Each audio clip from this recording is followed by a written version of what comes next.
So today on Power 95, we're going to be labor talking about Trump.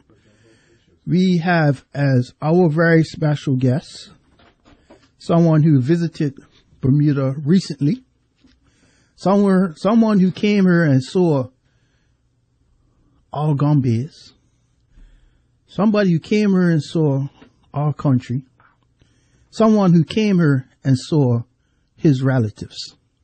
Who am I talking about? As you know, which has been a recurring theme on this show, to talk about the origins of people in Bermuda, whether you're from England, whether you're from Azores, whether you're from the Caribbean islands. Over the last year, we have been graced with the presence of the ambassador from St. Kitts and Nevis, a Minister Duggins from St. Kitts and Nevis, and 2 weeks ago, we were graced with the presence of the Premier of Nevis, the Honorable Mark Brantley, who came here to a packed house in Devonshire Church and spoke about not just the connections between St. Kitts and Nevis, but as importantly, investment opportunities for Bermudians in Nevis and St. Kitts. So, as a follow-up, we have on the line the Honorable Premier, Finance Minister of Nevis, Mark Brantley. Good afternoon, Premier. How are you doing? Hi, good afternoon, and thank you for having me. It's Indeed. been a long day here for me in Nevis, but I'm delighted, absolutely delighted to be on the air with you. How you doing? It's a reverse role. Usually you're the radio host. I must say the Premier of Nevis actually has his own radio show every Wednesday. So it's a reverse role today. Well, that happens sometimes. Yes, I've been doing a show for nearly 20 years now. Mm-hmm. It's on Wednesdays on Vaughan Radio here from 8 to 10 p.m. And it's become quite a staple here. So I'm grateful that you mentioned that. But in your intro, you said I was in your island of Bermuda. I just want to say to you and to the people of Bermuda that I was impressed beyond measure. I am genuinely impressed with what you've been able to accomplish there on such a small island. And I was inspired in terms of what's possible. I was particularly inspired because the people of St. Kitts and Nevis who traveled to Bermuda many over 100 years ago, that they contributed so significantly to that development. And I think I came back with that narrative for our people that Bermuda's development really shows us what we are capable of, what we can contribute to, and what we can make happen right here in our own Federation of St. Kitts and Nevis. All right. Thank you for that, those opening remarks. So let me start right from the beginning. During your time here, your brief time here, a few weeks ago, which was hosted under the patronage of the Honorary Consul of St. Kitts and Nevis, Mrs. Louise Tannick. What was your impression, not necessarily of the island, of the infrastructure, but what was your impression when you saw the people of Bermuda, particularly those of Caucasian and Nevisian heritage? Well, I confess, Chris, that reading about it is one thing, experiencing it is something entirely different. I had done a bit of research. In fact, I was assisted in that research with some articles that you yourself had written. Mm-hmm. And I knew, therefore, that there was a very long connection, a very long umbilical cord that connected St. Kitts and Nevis and Bermuda. But coming there, I was told to expect about 60 or so persons at the town hall in Devonshire. And when we got there, I thought there was another activity in the area simply because there were so many cars. And in fact, over 200 persons turned out. Some, I'm gathered, actually left because there was no room left in the inn. Mm-hmm. So it was very heartwarming to see so many people interested in St. Kitts and Nevis, interested in where their ancestors would have come from. And that really warmed my heart. And it really made it easier. When I met with your Premier, he told me that the idea of greater connectivity between your people there and your people here, that he thought that really was me pushing on an open door. That terminology stayed with me because the warmth that I experienced there, the sort of almost zeal with which people in Bermuda want to reconnect with St. Kitts and Nevis meant that, in fact, I was pushing on an open door. And I have taken this particular interview and this call, this chat, I should say, because I want the people of Bermuda to know that my visit was not intended to be one-off, but we really do intend to fashion a set of policy prescriptions that would allow Bermudans to reconnect with St. Kitts and Nevis, to buy property, to invest here, to have holidays here, to have retirement here if they so desire. But this is definitely their ancestral home. Okay. So I had to work that evening, so I didn't get a chance to come to the event, but I saw people, Bermudans, they sent around, people from anywhere, they sent around WhatsApp pictures. And when I looked, I was like, you're right. There's no room in the end. That church was full. That church hall was full. They should have actually, the volume of interest that could actually been in the main church and still probably would have ran out of space. But that's indicative of the fact that Bermudians, if you go back over the last few decades, Bermudians, like everywhere else in any country, the British practice and still practice divide and conquer. So for centuries, for decades, they've denigrated the black people to the point to say, you don't want to be like those people down south. You don't want to be like those people down the islands. And those people down the islands actually your family, right?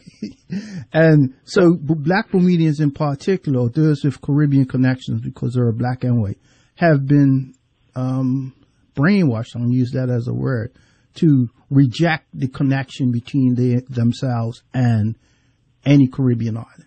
So over the last decade, 2 decades, I'll say decade especially, there has been a resurgence of people being, breaking off that mental shackle and saying, those are our people, right? Well, we live in Bermuda, we know who we are, but those are our people, whichever island it may be. So with the help of the Honorary Consul, there has been a lot of activity to educate Bermudians about the true history of how their ancestors came to Bermuda, which for some was maybe 100 years ago, for others it might have been 50 years ago. But irrespective of how you came, that now has been, there's history is being told. So what you saw that day was a culmination of planting the seeds over the years, educating people. And what you would not have been told is when you walk outside of that church hall, if you look to the east, there will be a graveyard, because in Bermuda, just like many other Caribbean islands, the Anglican church is the only place where you could have graveyards, basically, right? Half of those graveyards are filled with people who came from St. Kitts, like the first generations that came here. Names such as Charles, names such as Webb, so on and so forth. Half of that particular graveyard is people from St. Kitts. So I say that to say in fact, the church hall was, I saw the name Nisbet. Exactly. He's, Reverend. That's definitely a Nevis name. Right. Thomas, Canon Nisbet. He literally died earlier this year. He was. I'm sorry to hear that. Yeah, he was the first black Bermudian canon, I want to say, of the Anglican Church.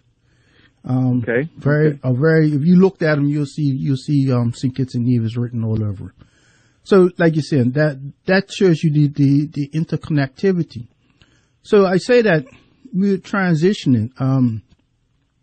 One of the things that I witnessed for myself years ago was that in St. Kitts and Nevis, you had a lot of persons of European heritage, American heritage, for lack of a better term, investing in that island, whether it be a small little Airbnb or coffee shop or whatsoever it may be.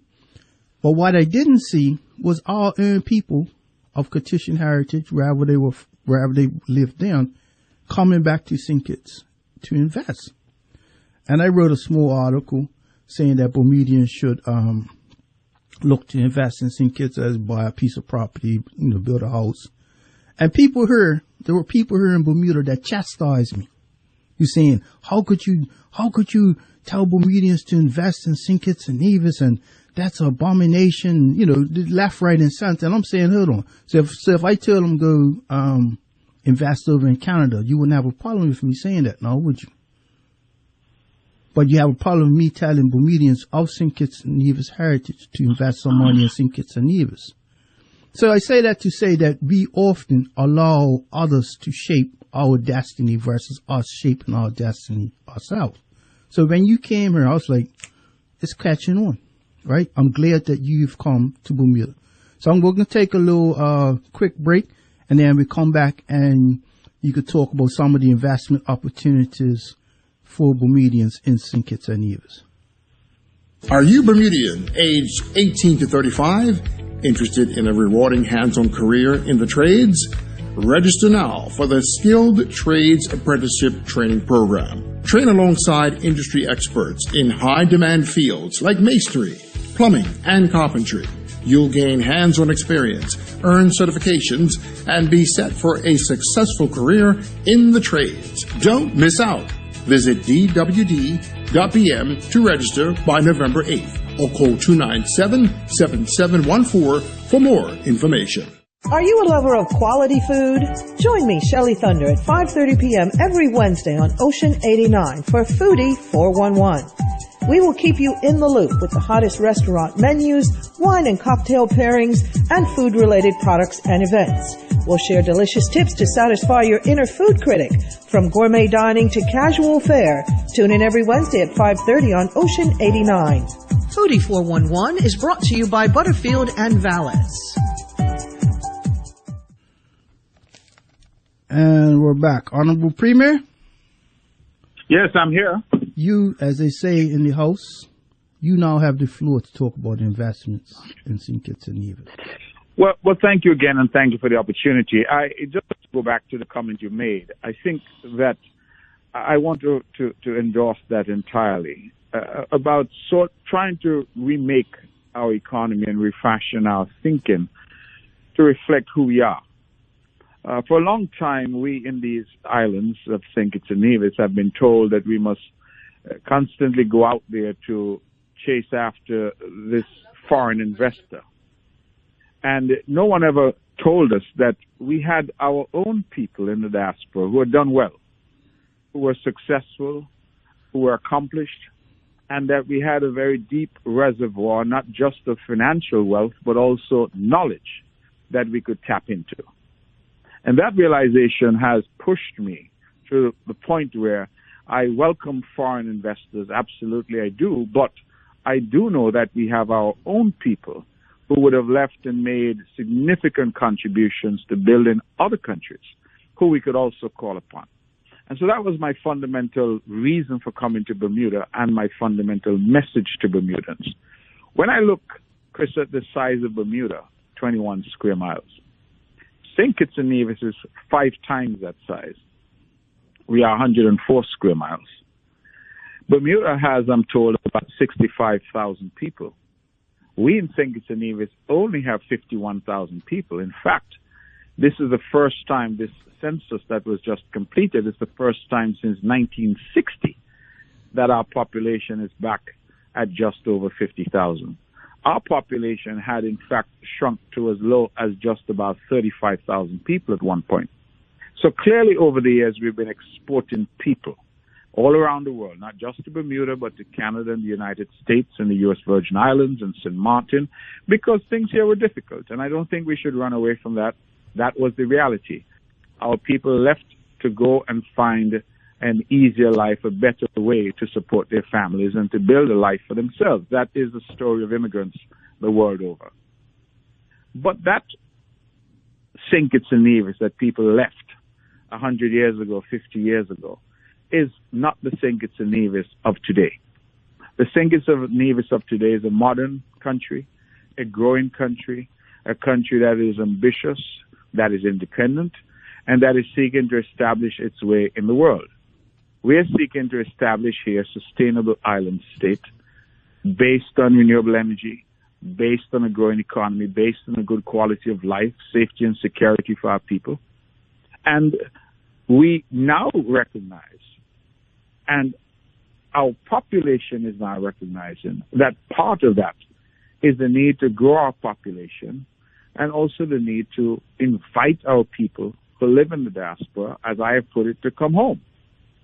Now, Bermudans may find that funny. I was in Canada and I made my opening salvo to an audience. I said, it's time for you to come home, and people started to laugh. But I don't necessarily mean it in a literal sense, although, of course, we would welcome people moving here. But I mean to come home in the sense of reconnecting with your roots. We have so many people, Chris, in the diaspora, third and fourth generations, who absolutely know nothing about St. Kitts and Nevis, the land of their forefathers, the land of their ancestry. And so I think it's time for us to rekindle that, to reconnect us at home and us abroad, and to say that wherever we are ultimately one people, that the root, the foundation for so many in Bermuda is right here in St. Kitts and Nevis. So when I look at your size, one of the first opportunities I think comes to mind is real estate. Real estate development, purchasing real estate, resort development, Airbnb, hotel development, villa development, because we have in this country so much available land compared to you. Based on your size and your population, you have average roughly 3,000 people per square mile in Bermuda. Mm-hmm. In Nevis, a bigger island, we have 375 people per square mile. Mm-hmm. So basically 10 times, our population density is 10 times that of Nevis. 10 times. So the reality is that of course, demand and supply dictates cost. And I was there, and in engaging with Bermudans while I was there, I was told that, the cost of land, the cost of property, the cost of homes there is very high. Compared to us, it is extraordinarily high. And so I look at it and say that, listen, I want Bermudans to understand that you can still purchase property in St. Kitts and Nevis for $3 a square foot, for $4 a square foot, that you can get prime real estate here, not by the quarter acre or the half acre, but by 10 acres and 15 acres, that there is a lot of land that's available here for development, for farming, for agriculture. There is tremendous scope here just in real estate. Let me just yes. Pause there for 1 minute, Premier. Just for those who are trying to do the mental gymnastics, an acre of land is roughly 40,000 square feet. So if the Premier 3,560 to be precise. Okay, 44,000 square feet. So right. If we times that by $3 or $4 per square foot, you're talking about an acre of land for roughly $150,000, I guess, depending on location, So yes. Basically what the Premier is saying, that you can buy land in St. Kitts for 1/10 of what it's going to cost you in Bermuda. 1/10, people. 10% of what the cost is in Bermuda. There's no land to buy in Bermuda anymore. But if you did buy it, it'll cost you $1 per $40 a square foot, basically. So here you're absolutely correct that the land is available throughout Nevis. It tends to be a little bit more in St. Kitts, but generally, you can get very, very good quality land here in that price range, $3 to $5 a square foot. So as you say, anywhere from $120 to say $200,000 an acre. And an acre of land, as you know, is quite a significant portion of land for villa development, for a few townhouses or whatever it is that people may want to do. So the truth is that land is available here. The second thing I would like to say is that those who acquire their citizenship here can buy as much land as they like without let or without permission, because they are citizens just like I am a citizen. I can go out if I find land and purchase land. So there's that option available to them.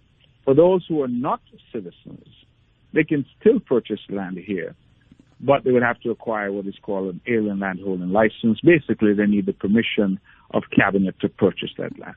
But those are processed as a routine matter, so it's not difficult even for people who are not citizens. And we are shortly to announce some policy prescriptions, Chris, which will allow those who are of St. Kitts and Nevis descent who want to come in to that process be simplified and waived in terms of the cost of that process for them. Because we want to make a genuine effort, a partnership, if you will, to say to our people in the diaspora, listen, it's time for you to come home. So land is immediately, I think, available. We have beautiful vistas all across St. Kitts and Nevis. The island of Nevis, for example, is almost perfectly conical in shape. So if you're on the one side of the island, you're looking at St. Kitts, you're looking at Bastille Harbor at nights. If you're on the other side, you're looking at Antigua, Montserrat. It's really an incredible place to be and an incredible place to live. For those who have families and they say, well, I don't know, is it good? We have excellent schools. Our children go off to the best universities and colleges in the world. Our public school system is second to none. In terms of healthcare, we continue to upgrade our healthcare facilities, our equipment. We have an excellent primary care. In fact, we spend most of our budget on what we call preventative care, education to delay the onset of illness. But if you were to get ill, we can take care of you here. The only capabilities we don't currently have are if you have some specialist need, if you require brain surgery, for example, or if you have some catastrophic injuries, we may have to get you overseas for treatment to some trauma center. But other than that, our hospital facilities, our clinic facilities, we have OB/GYN facilities available in the villages. People don't even have to go to the hospital for those types of facilities. We have a number of doctors, specialist doctors available, not just on Nevis, but throughout the Federation. And because we're one country, only 2 miles apart, 5-minute ferry, people are going back and forth all day. So it is not unusual. I spoke to my buddy yesterday. He says he's going to get his checkups. He's going to the doctor in St. Kitts, and vice versa. So that's the island. St. Kitts and Nevis, I think, is unique for investment opportunities because we are the only twin island or multi-island state in the Caribbean where you can essentially live on one or stay on one and enjoy both. Because we're only 2 miles apart, we have developed this system of what they call the water taxi. And the water taxi is an ingenious tool that goes back and forth at that shortest point, basically taking a 5-minute journey across the Narrows. What that does is it essentially means that you can be staying on St. Kitts or living on St. Kitts, and you decide with your family or friends that you're going to go to Nevis, which has some excellent restaurants, and you're going to go dine at one of our fine restaurants in Nevis, and then you go back home, and vice versa. If you're living on Nevis, St. Kitts has more nightlife. You decide, I want to go to St. Kitts, visit, the casino, do some of what they do in St. Kitts. You can do that and come back over. So the truth is you can't do that with Antigua, Barbuda. You can't do that with Trinidad and Tobago. So we offer that where we truly say we're 2 islands, 1 paradise. We allow you to stay in one, live in one, but experience both. And that is something that we have seen develop. Our investment in the water taxi business has really borne fruit. They operate almost like Uber, where you call them and they're ready to go. They also have a schedule. And then, of course, you also have a regular ferry. That takes about half an hour because that goes from Bastille to Charlestown, the capital of St. Kitts to the capital of Nevis. But in addition to that, Chris, we also have the car ferries. So you can drive on your car in Nevis, get off in St. Kitts, and vice versa. So these 2 islands are incredibly connected, and the infrastructure that has been developed makes it possible for you to have a much bigger market if you invest in than just the island of Nevis or just the island of St. Kitts. In terms of tourism, the product in Nevis is a high-end product. It's a costly, tend to cater to the higher end of the tourism market. You therefore have the ability to build here something that would appeal to that higher end of the market. Since COVID, we have seen more and more families who are asking for villa accommodation because they don't want necessarily to be in a hotel setting with lots of other people. So if you came here, you invested in a villa, that is something that can yield returns for you when you're not using it, or even if you don't intend to use it, you just intend to invest in it. For, say, $500,000 US, you can get a pretty amazing place built or purchased here on the island of Nevis. So there are tons of opportunities in terms of real estate. In terms of agriculture, Nevis is famous for its mangoes, which grow everywhere. We have over 40 varieties. In fact, I want to use this medium, Chris, to invite you and all of Bermuda to come for our annual mango festival. Sorry, couldn't hear you. You said you're sending a plane for us to come to Nevis? Is that what you said? A plane will come. I'm not sending it, but certainly one will come that you can take for sure. But we have over 40 varieties. We just celebrated this year our 10th anniversary. And it's a culinary festival that's based on mango. And it's immensely popular. This year, we had thousands of people participating. So being as you brought up mango, what is the price in US dollar for one mango in Nevis? So the price in US dollar for one mango, that's a good question. It depends, because when they're in season, people are giving them away. Giving away, you hear that, brother Don? I hear that. Giving away mangoes. They're falling off the tree. I mean, listen, mangoes, we have a saying down here, we say they're banging dog. That means that nobody wants them. They're so plentiful, right? Stringy mango. Mangoes here grow where we have over 40 varieties. So whatever variety you want or you prefer. My preference is one called an Emery Polly. That is famous. Everybody goes after it. But there are a number of different varieties that we have. The reality is that they grow wild, and also, of course, people have them in their yards, their backyards. A lot of people use it for, if you're landscaping your properties. It's very popular in Nevis to use fruit trees for landscaping. So in my yard, for example, I have maybe 6 mango trees. So when they're bearing, you just give it away because, there is so much available. For those who are selling them, I would say you may average 50 US cents for a mango. 50 US cents per mango, bro. Yeah, I don't think... There's like $5 for what? Yeah, $5 for a mango in Bermuda. Oh, well, that speaks for itself. Because here, maybe 50 US cents, if they're scarce, if they're going out of season or they're just coming into season, maybe 75 cents, $1, but definitely not more than that. So, now you think about sending a plane load of mangoes, right?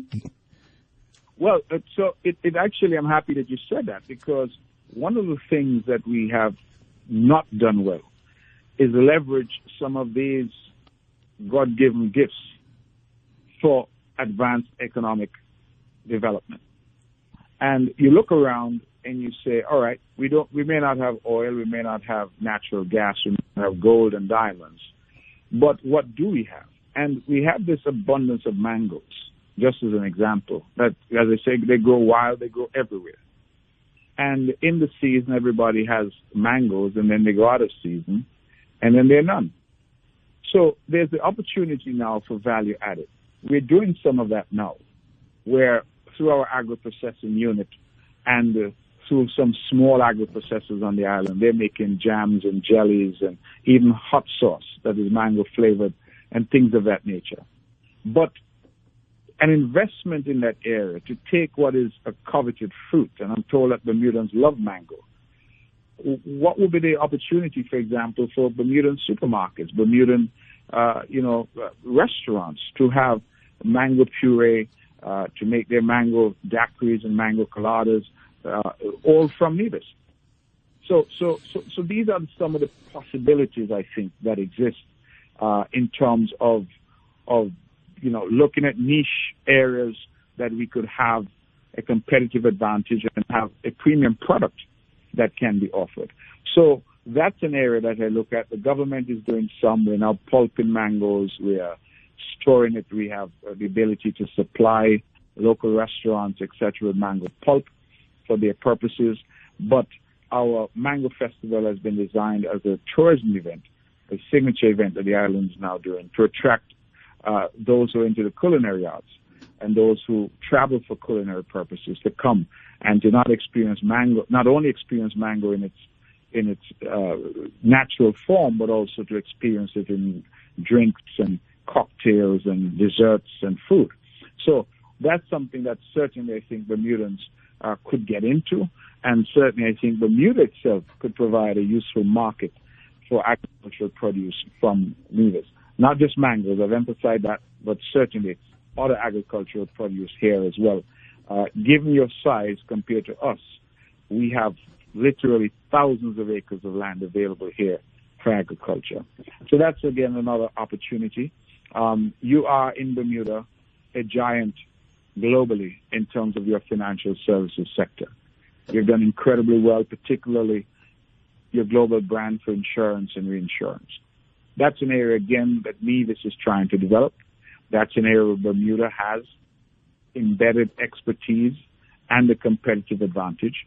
And it gives us an opportunity to tap into your reservoir of knowledge on financial services and financial services matters.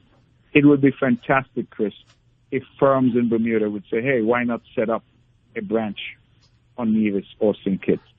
Why not invest there and bring our expertise, but also, of course, help the local economy grow by attracting and developing that same type of industry in St. Kitts and Nevis. Nevis has been in the financial services industry now. This year we celebrate 40 years. But we are nowhere near what Bermuda has achieved in terms of its global pedigree and its global standing in relation to that.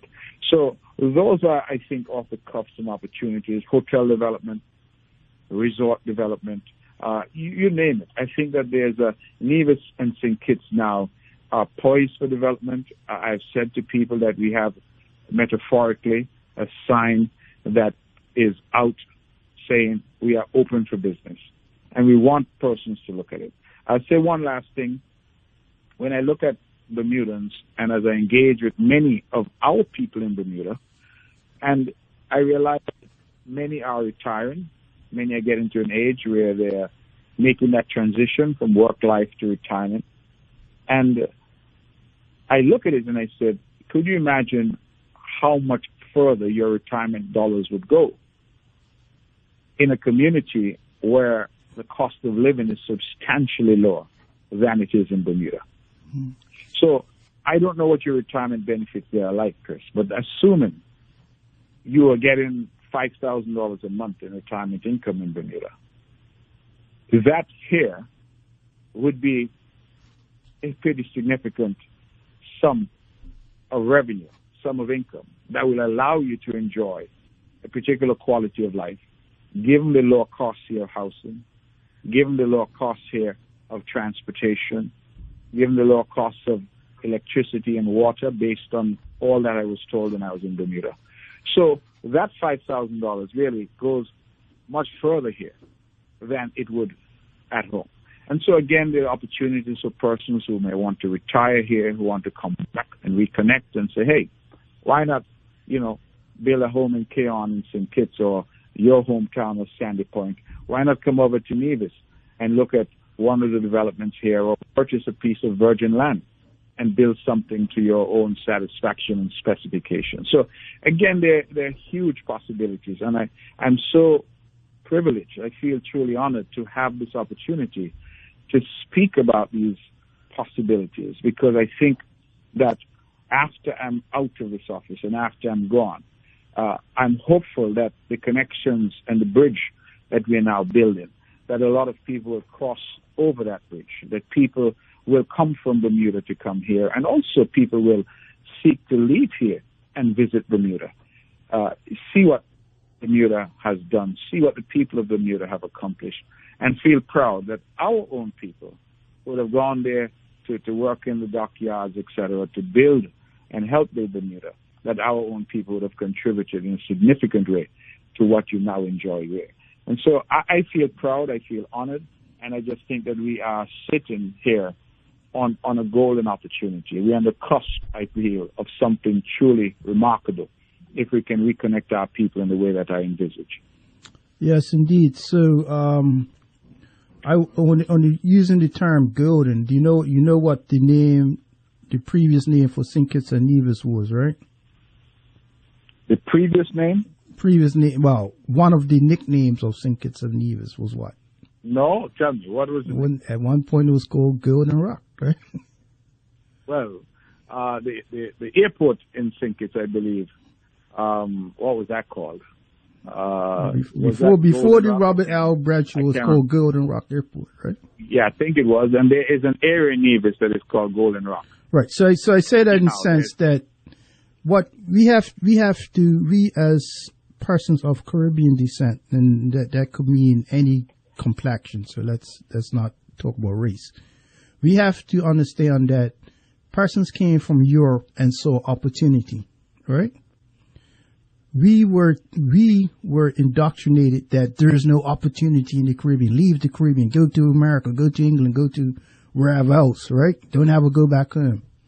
And yourself and others are explaining to Bermudians and persons, not just Bermuda, the diaspora, that there's golden opportunity to invest back home. Because I can tell you right now, right, because the population of Bermuda is so high, not so much that it's high, but the land space is so low, the average Bermudian, young Bermudian, is struggling to buy a house in Bermuda because the cost is so high. Not just the cost, but the bank interest rates. There are persons, my generation, who may have a house, may have inherited a house, but they can't buy another house. But they're looking to say, well, how can I invest my money? You can put your money in stocks, and if you had your money in stocks yesterday, you might have made some money. But stocks go up and down. Real estate is forever, right? So I say this as part of the conversation that we have to have as people is financial literacy, how to invest our money, right? Whether you want to invest it in stocks, whether you want to invest in real estate, whether you want to invest it in your children, is investing your money. Not stop being consumers where you're going on Amazon every day, buying something, right? Invest your money. So I want to ask a quick question for those that are interested. Do the banks in St. Kitts and Nevis give loans for mortgages to persons who don't reside in St. Kitts and Nevis? The short answer is yes. The banks, of course, like banks everywhere, would be interested in knowing what security is being offered and how they'll be repaid. Mm-hmm. But there's no prohibition on banks here advancing loans to persons who do not live here or persons who are not from here. Because I can guarantee you right now, people are going to start saying, hey, families are going to start WhatsApp me. Hey, I want to go down there and buy a piece of property. They want to know the logistics. You mentioned earlier about this is just the open, this is, imagine that you and I are betting partners, right? So this is just the opening wicket per se. So has to be an ongoing series of dialogue between yourself and others in Bermuda on the air to help educate people. See, because with our people, you can't just tell them something once and they all catch you on it. You got to repeat it over and over. You mentioned about the car ferry. I forgot to ask you when you were here. Do you know a lady named Sweet Pea? Absolutely. Is she still with us?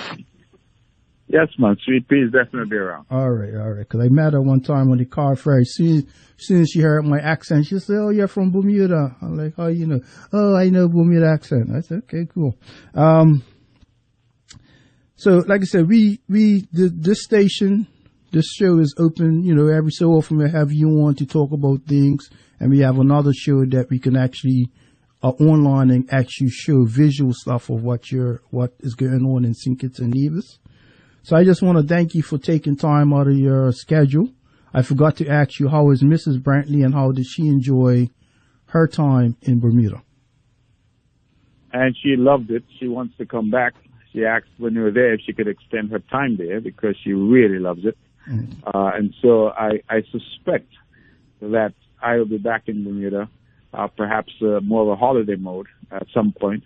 Mm-hmm. But certainly the first impressions were absolutely incredible. I continue to be impressed beyond measure in terms of what I've seen and what you guys have accomplished. So congratulations to you, to all of your listeners, to the Premier, and to all those who would have been, in government and in the private sector. I know that you had a Mr. Yearwood, I think his name was, from St. Kitts. Freddie Yearwood. I'm told was a significant, investor and property owner there. It shows, Chris, that really we have had a shared history. And for me, what I want now is for us to have a shared future. Okay, my brother. Well, I want to thank you, Honorable Premier and Finance Minister. Otherwise than that, you got over the little sniffles you had last week? I got over them, and you told me I had the Bermuda sniffles, so now I'm back in Nevis. I'm good. Okay, you're good. Back in the heat. All right. Well, that's it. I just want to thank you again. And the next time you come, well, I will recommend when you think.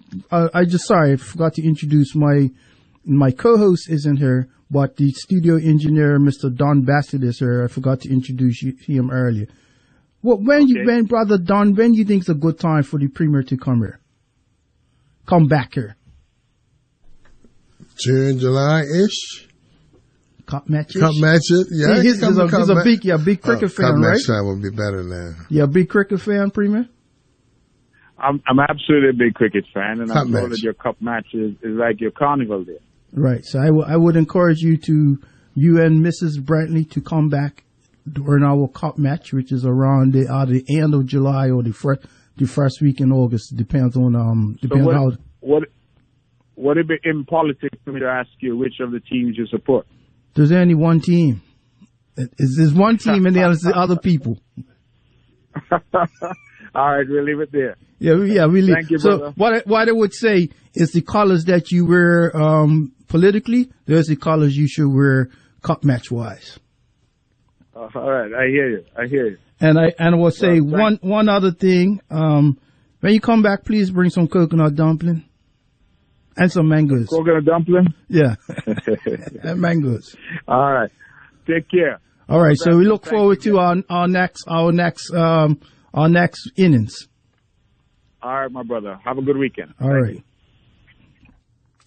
So there you have it, folks. The Premier of Nevis, Honorable Mark Brantley, speaking about investment opportunities for those that want to diversify their portfolio. Put something down for even if you don't build something, you could buy a piece of land that never goes bad, right? The value could only go up. And like I said, the reality is most Bermudians are not going, of whatever complexion, are not going to be able to afford property in Bermuda because there's literally none left, right? So there's ways for you to invest. So I will close as I open. Today we are celebrating the life of Dimitri Edwards, our young Barclayite, the class of 2023, to the Edwards family, the Simons family, to the Barclay family, anyone else who's Goldhouse family, anyone else who was touched by his passing, which is the whole island. We want to say condolences once again. And we'll be back next week, and we have a very special guest next week because, that's how we roll around here. Brother Don. Surprise. And Miracle Child, enjoy your week off. And that's it. Love you, Bermuda.